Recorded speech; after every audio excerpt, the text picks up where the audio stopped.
सूरज छुपिहा नायाज तू गगनवा में छठी मैया के पूजबह पोखरिया पे। छठी मैया के पूजबह पोखरिया पे। सूरज छुपिहा नायाज तू गगनवा में छठी मैया के पूजबह पोखरिया पे। छठी मैया के पूजबह पोखरिया पे। बेली चमेली के फूलवा ले आई बे। बेली चमेली के फूलवा ले आई। फूलवा ले आई बहो फूलवा ले आई बे। तुहर आसन लगाई बही बेदिया पे। बेदिया पे छठी मैया के पूजबह पोखरिया पे। छठी मैया के पूजबह पोखरिया पे। सूरज छुपिहा नायाज तू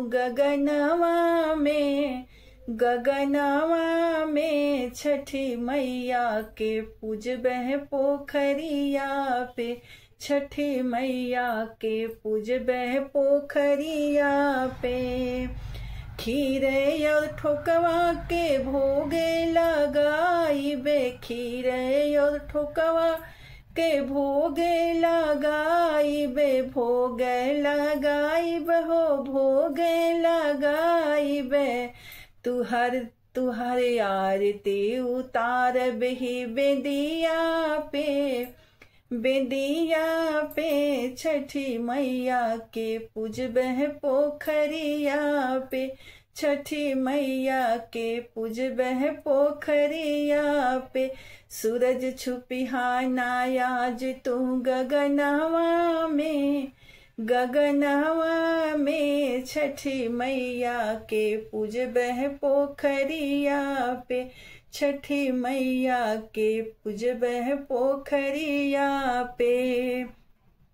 हाथ जोड़ परिवार साथ करी बिनती। हाथ जोड़ परिवार साथ करी बिनती। साथ करी बिनती हो साथ करे बिनती। मैया अमर ही रखिया।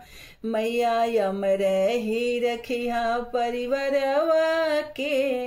परिवरवा के चंद। सूरज छुपिहा नायाज तू गगनवा में। सूरज छुपिहा नायाज तू गगनवा में।